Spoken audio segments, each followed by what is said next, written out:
Hi friends, class coaching in the Kerala ഏറ്റവും best ക്ലാസ്സുകളാണ് നിങ്ങൾ കാണുന്നത്.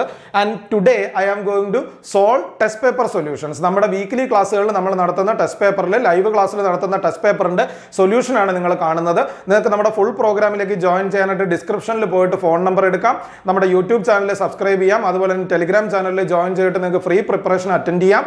ഇനി നിങ്ങൾക്ക് ഫുൾ പ്രിപ്പറേഷൻ അറ്റൻഡ് ചെയ്യണമെങ്കിൽ you can also call us in the number. നിങ്ങൾക്ക് എല്ലാ ക്ലാസ്സുകളും കണ്ടു നോക്കാം. ഏറ്റവും ബെസ്റ്റ് ക്ലാസ് നിങ്ങൾക്ക് നന്നായിട്ട് മനസ്സിലാവുന്ന നിങ്ങൾക്ക് പ്രയോജനം ഉണ്ടെന്ന് തോന്നുന്ന ക്ലാസ്സുകൾ ജോയിൻ ചെയ്ത് ഇന്ന് മുതൽ തന്നെ പഠിച്ചു തുടങ്ങാം. So I am going to start with test paper solutions of the weekly examination. So we are going to start with the first question.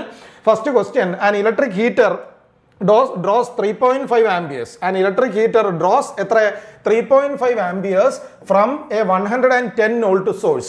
Now the resistance of the heating element approximately എത്രയായിരിക്കും എന്നാണ് ചോദ്യം. വളരെ simple ആയിട്ടുള്ള ഒരു question ആണ്. കാര്യം നമുക്കിവിടെ ampere തന്നിട്ടുണ്ട്, അതുപോലെ തന്നെ വോൾട്ടേജ് തന്നിട്ടുണ്ട്. We have to find the resistance of the heating element. അപ്പോൾ എന്താണ് ആറിന്റെ equation? R is equal to V divided by I അല്ലേ? ഓംസ് ലോ ആണ്. R is equal to V divided by I. Substitute ചെയ്യുമ്പോഴത്തേക്ക് നമുക്ക് answer എത്രയാണെന്ന് കിട്ടുന്നു? 31 ohms ആണെന്ന് കിട്ടുന്നു. സോ നമ്മുടെ ഓപ്ഷൻ എന്താണ്? It is option D, 31 ohms ആണ് ക്വസ്റ്റ്യൻ നമ്പർ 1ന്റെ answer. So we are moving into question number 2. What will happen to the inductance if the number of turns of the coils are decreased എന്നുള്ളതാണ് ചോദ്യം. അപ്പോൾ number of turns എന്താണ്? Number of turns എന്ന് പറയുന്നത് n ആണ്. എന്താണ് സംഭവിക്കുക? What will happen to the inductance if the number of turns of the coil is decreased എന്നുള്ളതാണ് ചോദ്യം. അപ്പോൾ നമ്പർ ഓഫ് ടേൺസ് n കുറച്ചാൽ ഇൻഡക്റ്റൻസിന് എന്താണ് സംഭവിക്കുക? അപ്പോൾ നമുക്ക് ഇൻഡക്റ്റൻസിന്റെ റിലേഷൻഷിപ്പ് നോക്കാം. Inductance L equals n square divided by s എന്ന് വെച്ചാൽ L is proportional to n square ആണ്. n നമ്മൾ ഇൻക്രീസ് ചെയ്താൽ ഇൻഡക്റ്റൻസ് സ്ക്വയർ ടേംസിൽ ഇൻക്രീസ് ചെയ്യും. n നമ്മൾ ഡിക്രീസ് ചെയ്താൽ ഇൻഡക്റ്റൻസ് സ്ക്വയർ ടേംസിൽ ഡിക്രീസ് ചെയ്യും. അപ്പോൾ ഇവിടെ നമ്മൾ എന്താ ചെയ്തിരിക്കുന്നത്? n നമ്മൾ ഡിക്രീസ് ചെയ്തിരിക്കുകയാണ്. അപ്പോൾ ഇൻഡക്റ്റൻസ് എങ്ങനെ ഡിക്രീസ് ചെയ്യും? സ്ക്വയർ ടേംസിൽ ഡിക്രീസ് ചെയ്യും. So the inductance will also decrease എന്നുള്ളതാണ് ആൻസർ. എന്താ നമ്മുടെ ഓപ്ഷൻ? നമ്മുടെ ഓപ്ഷൻ എന്ന് പറയുന്നത് ഓപ്ഷൻ ബി, ഡിക്രീസ് ആണ്. So that is about question number 2. Moving into question number 3. Rate of change of current in a 4 Henry inductor എന്ന് പറയുന്നത് 2 amperes per second ആണ്. Find the voltage across the inductance എന്നുള്ളതാണ് ചോദ്യം. അപ്പം ഇൻഡക്റ്റൻസിന്റെ value എന്താണ്? 4 Henry ആണ്. അതിലൂടെ പോകുന്ന കറണ്ടിന്റെ റേറ്റ് ഓഫ് ചേഞ്ച് എത്രയാണ്? 2 amperes per second ആണ്. Find the voltage across the inductor. ഇൻഡക്റ്റൻസിന് അക്രോസ് ഉള്ള വോൾട്ടേജ് ആണ് നമ്മൾ കണ്ടുപിടിക്കേണ്ടത്. എന്താ വിയുടെ equation? V is equal to L D I divided by dt. V is equal to L di by dt. അപ്പം di എത്ര തന്നിരിക്കുന്നു? di 2 ആംപിയർ പെർ സെക്കൻഡ് ആണെന്ന് തന്നിരിക്കുന്നു. di by dt ആണ് 2 ആംപിയർ പെർ സെക്കൻഡ് എന്ന് തന്നിരിക്കുന്നത്. ഇൻഡക്റ്റൻസ് 4 ഹെൻറി ആണെന്ന് തന്നിരിക്കുന്നു. സോ നമ്മൾ എന്ത് ചെയ്താൽ മതി? 2 into 4 ചെയ്യുമ്പോൾ നമുക്ക് ആൻസർ കിട്ടും. Our answer will be 8 volt. So ഏതാ ഓപ്ഷൻ? ഓപ്ഷൻ എന്ന് പറയുന്നത് ഓപ്ഷൻ ഡി ആണ്. ഓപ്ഷൻ ഡി 8 വോൾട്ട് ആണ് answer for question number 3. Now moving into question number 4. In a pure inductive circuit, if the supply frequency is reduced to half, then the current will be എന്നുള്ളതാണ് ചോദ്യം. അപ്പോൾ ഒരു pure inductive circuit ആണ്. Pure inductive circuit ആണ് എന്ന് വെച്ചാൽ inductive reactance X L work ചെയ്യുന്ന circuit ആണ്. If the supply frequency reduced to half ആണ് എങ്കിൽ കറണ്ടിന്റെ വാല്യൂ എന്താവും എന്നുള്ളതാണ് ചോദ്യം. അപ്പോൾ നമ്മൾ സപ്ലൈ ഫ്രീക്വൻസിയാണ് എന്ത് ചെയ്തിരിക്കുന്നത്? ഹാഫിലേക്ക് റെഡ്യൂസ് ചെയ്തിരിക്കുന്നത്. അപ്പോൾ നമുക്ക് റിലേഷൻഷിപ്പ് നോക്കാം. ഐ എന്ന് പറയുന്നത് എന്താണ്? വി ബൈ എക്സൽ ആണ്. എക്സൽ എന്ന് പറയുന്നത് ഇൻഡക്റ്റീവ് റിയാക്ടൻസ് ആണ്. എക്സലിനെ നമുക്ക് ഒമേഗ എൽ എന്ന് എഴുതാം. ഇനി എന്താ omega? Omega is equal to 2 pi f. Omega is equal to 2 pi f ആണ്. അപ്പോൾ നമുക്ക് 2 pi f എന്ന് നമുക്ക് ഒമേഗയ്ക്ക് പകരം സബ്സ്റ്റിറ്റ്യൂട്ട് ചെയ്യാം. So I becomes equal to V divided by 2 pi f into L. അപ്പോൾ നമ്മൾ പ്രൊപ്പോർഷണാലിറ്റി റിലേഷൻഷിപ്പ് എടുത്താൽ ഐ എന്ന് പറയുന്നത് ഇൻവേഴ്സ്ലി പ്രൊപ്പോർഷണൽ ടു ഒമേഗയാണ്. അതുപോലെ ഇൻവേഴ്സ്ലി പ്രൊപ്പോർഷണൽ ടു ഫ്രീക്വൻസി ആണ്. അപ്പോൾ ഫ്രീക്വൻസി നമ്മൾ ഡിനോമിനേറ്ററിൽ ഹാഫ് ആക്കിയാൽ എന്ത് പറ്റും? 2 കറങ്ങി അങ്ങ് മേളിൽ പോവും. സോ കറണ്ട് എത്ര ടൈംസ് ആവും? Current will become equal to multiplied by 2. So that means current will be doubled in its value. കറണ്ടിനെ നമ്മൾ 2 കൊണ്ട് മൾട്ടിപ്ലൈ ചെയ്യുന്ന ഇഫക്റ്റ് ആണ് വരിക. സോ നമ്മുടെ ഓപ്ഷൻ ഏതാണ്? ഓപ്ഷൻ ബി ആണ്, ഡബിൾഡ് ആണ് എന്നുള്ളതാണ് answer. So when in a purely inductive circuit if the supply frequency is reduced to half, കറണ്ടിന് എന്ത് സംഭവിക്കുന്നു? കറണ്ട് വിൽ ബി ഡബിൾഡ് എന്നുള്ളതാണ് answer. So that is about question number 4. Now moving into question number 5. An active element in a circuit is one which receives energy, supplies energy, dissipates energy എന്നുള്ളതാണ് ചോദ്യം. Active element എന്താണ് ഒരു സർക്യൂട്ടിൽ ചെയ്യുന്നത്? Active element എന്ന് പറയുന്നത് is an element which supplies an energy or it supplies a characteristic. It supplies a characteristic. ഒന്നുകിൽ ഒരു എനർജി സപ്ലൈ ചെയ്യണം, അല്ലെങ്കിൽ എന്ത് സപ്ലൈ ചെയ്യണം, ഒരു ക്യാരക്ടറിസ്റ്റിക്സിനെ സപ്ലൈ ചെയ്യണം. അപ്പോൾ ഒന്നുകിൽ എനർജി സപ്ലൈ ചെയ്യുന്ന അല്ലെങ്കിൽ ക്യാരക്ടറിസ്റ്റിക്സ് സപ്ലൈ ചെയ്യുന്ന ഒരു എലമെന്റിനെയാണ് നമ്മൾ ആക്റ്റീവ് എലമെന്റ് എന്ന് പറയുന്നത്. So an active element in a circuit എന്ന് പറഞ്ഞാൽ is an element which supplies energy, So for question number 5, our answer is option B. Now moving into next question.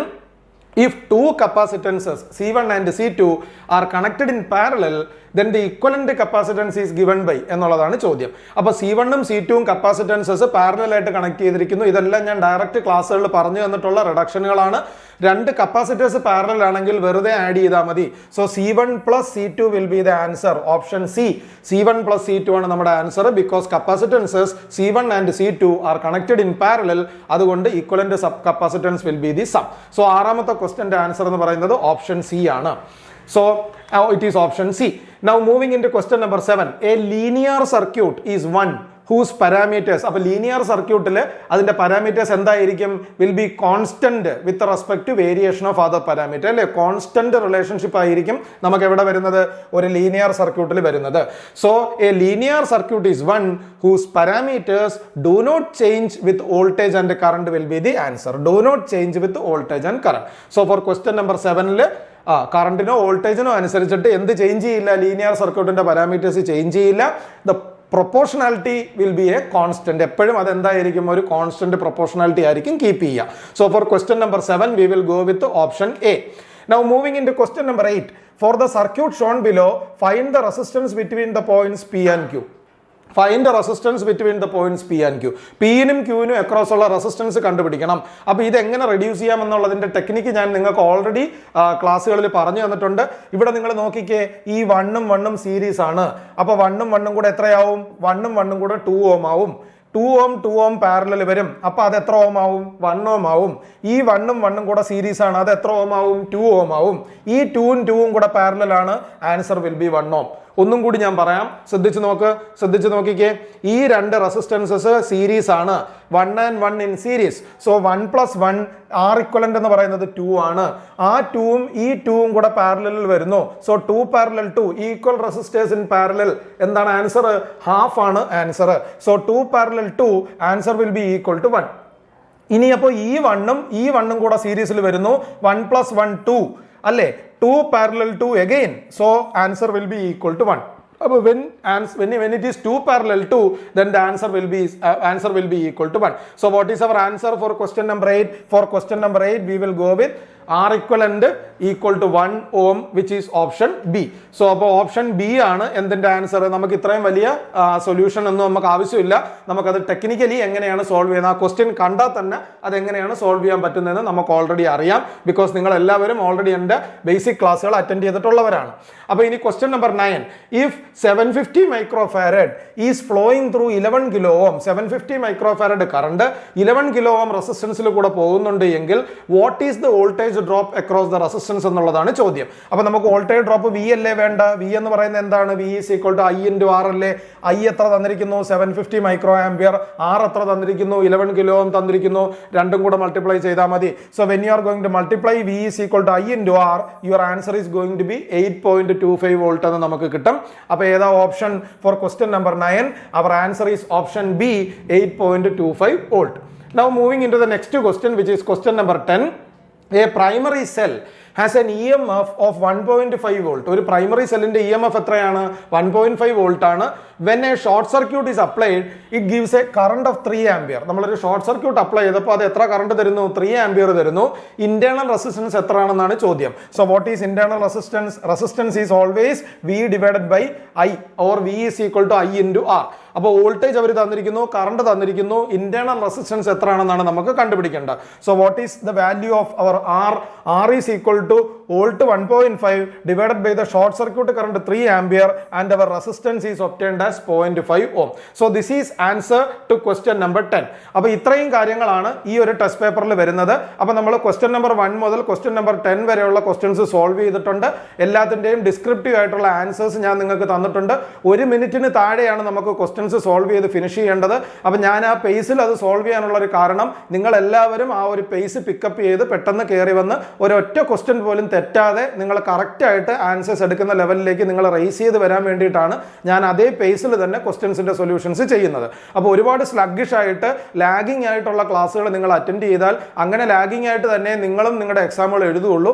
അപ്പോൾ അതുകൊണ്ട് നമുക്ക് എക്സാമിന് ആവശ്യത്തിന് സമയം കിട്ടാതെ വരും. നമുക്ക് ടഫായിട്ടുള്ള ക്വസ്റ്റ്യൻസ് നോക്കാനായിട്ട് കൂടുതൽ സമയം നമുക്ക് സ്പെൻഡ് ചെയ്യാൻ പറ്റാതെ വരും. നമ്മുടെ എല്ലാ ക്ലാസ്സും നിങ്ങൾ ഫുള്ളായിട്ട് കണ്ടു നോക്കുക. ക്ലാസ്സുകൾ ഇഷ്ടപ്പെടുകയാണെങ്കിൽ നിങ്ങൾക്ക് ലിങ്കിൽ പോയിട്ട് ഡിസ്ക്രിപ്ഷനിൽ പോയിട്ട് നമ്മുടെ നമ്പർ എടുത്തിട്ട് നമ്മളെ കോൺടാക്ട് ചെയ്യാം. You can join the full batches. YouTube channel subscribe ചെയ്ത് നോട്ടിഫിക്കേഷൻസ് എനേബിൾ ചെയ്താൽ നമ്മൾ ഓരോ സൊല്യൂഷൻ വീഡിയോസ് ഇടുമ്പോഴും തിയറി വീഡിയോസ് ഇടുമ്പോഴും നിങ്ങൾക്ക് അപ്പം തന്നെ നോട്ടിഫിക്കേഷൻ കിട്ടുകയും നിങ്ങൾക്ക് കണ്ടിന്യൂസ് ആയിട്ട് നിങ്ങളുടെ സെൽഫ് പ്രിപ്പറേഷനോടൊപ്പം പഠിച്ചു പോകാനായിട്ട് പറ്റുകയും ചെയ്യും. So I wish all of you to get into this preparation. Thank you guys for listening to the class.